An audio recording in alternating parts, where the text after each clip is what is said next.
Hi friends, എല്ലാവർക്കും Sherry's വേൾഡിൻ്റെ പുതിയൊരു വീഡിയോയിലേക്ക് സ്വാഗതം. ഇന്ന് ഞാൻ അടിപൊളി പലഹാരമായിട്ടാണ് വന്നുള്ളത് കേട്ടോ. നിങ്ങൾക്ക് വീഡിയോ കണ്ടപ്പോൾ തന്നെ ഏകദേശമൊക്കെ മനസ്സിലായി കാണുമല്ലോ. നമ്മളിന്ന് അരിയരപ്പാണ് ഉണ്ടാക്കാൻ പോണത് കേട്ടോ. നമ്മളെ പണ്ടത്തെ ഒരു പലഹാരമാണ്, നല്ല നാടൻ പലഹാരം തന്നെ കേട്ടോ. അപ്പോൾ നമുക്ക് എങ്ങനെ ഉണ്ടാക്കണമെന്ന് നോക്കി നോക്കിയാലോ. അപ്പോൾ ഞാനൊരു ജാർ എടുത്ത് വെച്ചിട്ടുണ്ട് കേട്ടോ. അതിലേക്ക് ഞാൻ കുറച്ച് ചെറുള്ളി തൊലി കളഞ്ഞിട്ട് കൊടുത്തിട്ടുണ്ട്. പിന്നെ ഇതാ ഒരു അരമുറി നാളികേരം ചിരവിതിട്ട് കൊടുക്കുന്നുണ്ട് കേട്ടോ. ഇനി നമുക്ക് കുറച്ച് നല്ല ജീരകത്തിൻ്റെ പൊടിയോ അല്ലെങ്കിൽ നല്ല ജീരകം എന്തായാലും കുഴപ്പമില്ല ഇട്ട് കൊടുക്കണം കേട്ടോ. പിന്നെ ഞാൻ 2 ഏലക്കായും കൂടി ഇട്ട് കൊടുക്കുന്നുണ്ട് കേട്ടോ. ഞാൻ വീഡിയോയിൽ കാണിച്ചില്ല, വിട്ടുപോയതാണ്. അപ്പോൾ ഇതൊക്കെ കൂടി നന്നായി ഒന്ന് ക്രഷ് ചെയ്തെടുത്തു കേട്ടോ. പിന്നെ ഞാൻ കുറച്ച് ശർക്കരപ്പാനി ഉരുക്കി വെച്ചിട്ടുണ്ടായിരുന്നു. അപ്പോൾ അത് ഞാനൊരു കടായിലേക്ക് ഒഴിച്ചു കൊടുത്തു കേട്ടോ, ഗ്യാസ് സ്റ്റവ് ഓണാക്കിയിട്ട്.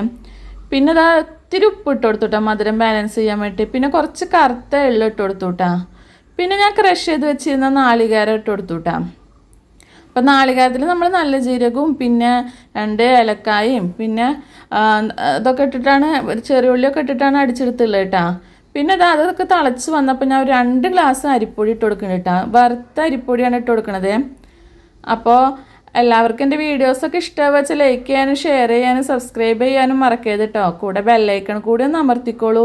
എന്നാലാണ് ഞാൻ ഇടുന്ന പുതിയ പുതിയ വീഡിയോസൊക്കെ നിങ്ങൾക്ക് നോട്ടിഫിക്കേഷനായിട്ട് വരുള്ളൂ. അപ്പോൾ നമ്മൾ അതൊക്കെ തിളച്ച ശർക്കരപ്പാനിയിലിട്ടിട്ട് നന്നായി ഒന്ന് ഇളക്കി മിക്സ് ചെയ്തെടുക്കണം കേട്ടോ. നമ്മൾ അരിപ്പൊടി നല്ലോണം ഒന്ന് വാട്ടിയെടുക്കണേ. അപ്പോൾ എന്നാലാണ് അത് നല്ല സെറ്റായി വരുള്ളൂ. വെള്ളമൊക്കെ നമ്മൾ ഏകദേശമൊക്കെ നോക്കിയിട്ട് ഒഴിച്ചു കൊടുക്കണം കേട്ടോ. ഇപ്പോൾ ഒരു 2 ഗ്ലാസ് അരിപ്പൊടിയൊക്കെയാണ് വെച്ചാൽ ഒരു 3 ഗ്ലാസോളം ശർക്കരപ്പാനി വേണം കേട്ടോ. ഇനി ശർക്കരപ്പാനി അത്ര ഇല്ലെങ്കിൽ കുറച്ച് വെള്ളം ഒഴിച്ച് കൊടുത്താൽ കേട്ടോ.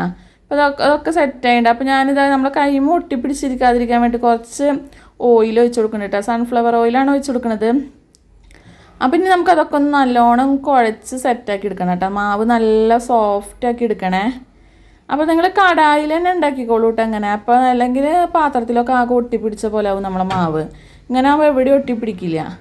ഇനി നമുക്കിതൊക്കെ ഒന്ന് ഇതേപോലെ ഇതേ ഷേപ്പിലാക്കി എടുക്കണം കേട്ടോ. ഉരുട്ടിയിട്ട് കൈ വെച്ച് ഉരുട്ടിയിട്ട് ഒന്ന് ചെറുതായിട്ടൊന്ന് പരത്തുക. എന്നിട്ട് നടുവിലൊരു ഓട്ടം ഇട്ട് കൊടുക്കണം കേട്ടോ. അപ്പോൾ ആരെങ്കിലുമൊക്കെ എൻ്റെ വീഡിയോ സബ്സ്ക്രൈബ് ചെയ്യാതെ കാണുന്ന വെച്ചാൽ പ്ലീസ് ഒന്ന് സബ്സ്ക്രൈബ് ചെയ്യൂ കേട്ടോ. കൂടെ ബെല്ലൈക്കൺ കൂടി ഒന്ന് അമർത്തൂ. നിങ്ങളെ സപ്പോർട്ട് ഉണ്ടെങ്കിൽ മാത്രമാണ് എനിക്ക് മുന്നോട്ട് പോകാൻ പറ്റുള്ളൂ. അതാണ് വീണ്ടും എപ്പോഴും എല്ലാ വീഡിയോയിലും പറയണത് കേട്ടോ.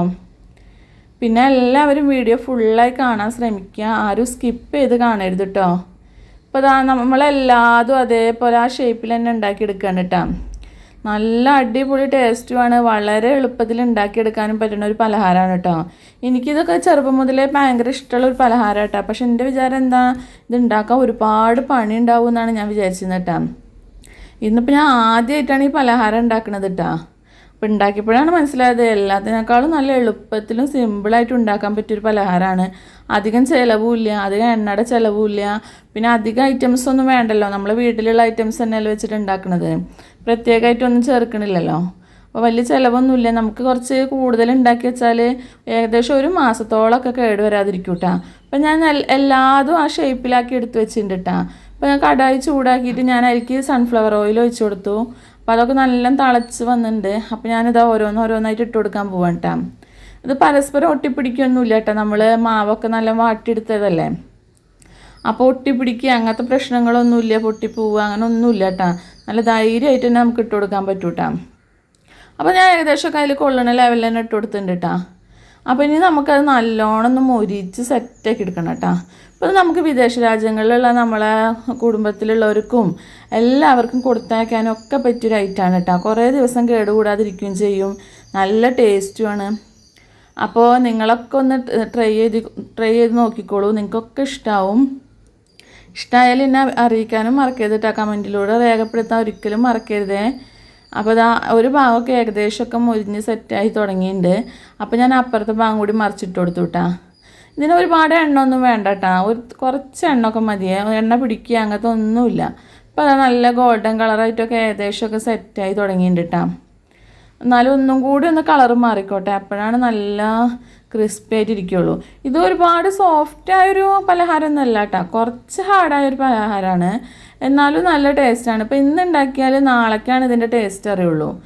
എടുത്തേക്കും തോറും ടേസ്റ്റ് കൂടി വരുന്നൊരു പലഹാരമാണ് കേട്ടോ. നമ്മൾ പണ്ടത്തെ കാലത്തൊക്കെ ഏറ്റവും കൂടുതൽ ഉണ്ടാക്കുന്ന ഒരു പലഹാരങ്ങളിൽ ഒരു ഐറ്റം തന്നെയാണിത്. അപ്പോൾ നിങ്ങളൊക്കെ ഉണ്ടാക്കി നോക്കണേ.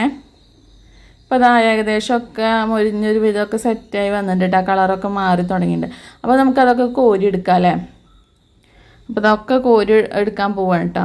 അപ്പോൾ നല്ലൊരു കളറായി വന്നില്ലേ, നല്ലൊരു മണമാണ് കേട്ടോ. ഞാൻ ഗ്യാസ് സ്റ്റവ് ഒന്ന് സ്ലിമ്മിലാക്കി വെച്ചിട്ടുണ്ടേ.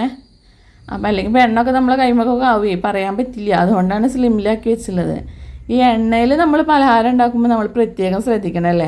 ചിലപ്പോൾ നമ്മളെ കയ്യും ഒക്കെ പൊള്ളാൻ ചാൻസ് ഉണ്ട്. എനിക്ക് ഭയങ്കര പേടിയായിട്ട് എണ്ണയിൽ പലഹാരം ഉണ്ടാക്കുമ്പോൾ. എപ്പോഴാണ് കൈ പൊള്ളാന്നൊന്നും പറയാൻ പറ്റില്ല അല്ലേ. അപ്പോൾ അതൊക്കെ ഞാൻ കോരിയെടുത്തുട്ടാ. നല്ല കാണാൻ തന്നെ നല്ലൊരു ഭംഗിയും നല്ലൊരു കളറും അല്ലേ. അപ്പോൾ ഇനി കുറച്ചും കൂടി ഉണ്ടല്ലോ നമുക്ക്, അതും കൂടി നമുക്കൊന്ന് സെറ്റാക്കി എടുക്കണ്ടേ. അപ്പോൾ അതും കൂടി നമുക്ക് ഇട്ട് കൊടുക്കാം കേട്ടോ. ഇനിയുള്ളത് മുഴുവൻ ഞാൻ ഇതിൽ തന്നെ ഇട്ട് കൊടുക്കാം കേട്ടോ. ഇനിയിപ്പോൾ അടുത്തൊരു സ്റ്റെപ്പിനൊന്നും നിർത്തണില്ല. അപ്പോൾ നമുക്ക് പെട്ടെന്ന് പണി ലാഭമാവും ചെയ്യുമല്ലോ. അപ്പോൾ ഒക്കെ ഒന്ന് ഒതുക്കി ഇട്ട് കൊടുത്താൽ പെട്ടെന്ന് സെറ്റാക്കി എടുക്കാൻ പറ്റുമല്ലോ. അപ്പോൾ എല്ലാതും അങ്ങനെ ഇട്ട് കൊടുക്കാം. അപ്പോൾ ഞാൻ വീണ്ടും പറയുകയാണ്, എല്ലാവരും വീഡിയോ കണ്ടിട്ട് സബ്സ്ക്രൈബ് ചെയ്യട്ടോ. സബ്സ്ക്രൈബ് ചെയ്യാതെ കാണുന്നവരൊക്കെ ഒന്ന് സബ്സ്ക്രൈബ് ചെയ്തോളൂ. അപ്പോൾ നിങ്ങൾക്ക് എൻ്റെ പുതിയ വീഡിയോസൊക്കെ കാണാൻ നോട്ടിഫിക്കേഷനായിട്ട് വരും. അപ്പോൾ അതും കൂടി നിങ്ങൾക്ക് കാണാമല്ലോ. നിങ്ങൾക്ക് ഇഷ്ടപ്പെടുകയാണെന്ന് വെച്ചാൽ ഞാൻ കുറേ വീഡിയോസ് ചെയ്തിട്ടുണ്ട്, അതൊക്കെ ഒന്ന് താഴെ പോയി കണ്ടോളൂ കേട്ടോ. അപ്പോൾ ഞാൻ അതാ ഒരുവിധമൊക്കെ എല്ലാതും അതിൽ തന്നെ അടക്കിയിട്ട് കൊടുത്തു കേട്ടോ. 2-3 ശരിക്ക് ബാലൻസ് വരേണ്ടതാണ്. അപ്പം ഞാൻ ഇനി അടുത്തൊരു സ്റ്റെപ്പിനുള്ള പണി ആക്കണ്ടല്ലോ വെച്ചിട്ടാണ് എല്ലാതും കൂടി ഇട്ട് കൊടുത്തിട്ടുള്ളത് കേട്ടോ. അപ്പോൾ ഇതും കൂടി നമുക്ക് സെറ്റാക്കി എടുക്കാം. അപ്പോൾ ഒക്കെ ഇതാ കളറ് മാറി വന്നിട്ട് ഒക്കെ സെറ്റായി അടിപൊളിയായിട്ടാണ്. അപ്പോൾ നമുക്ക് വീണ്ടും ഒരു പുതിയ വീഡിയോ ആയിട്ടും കാണാം.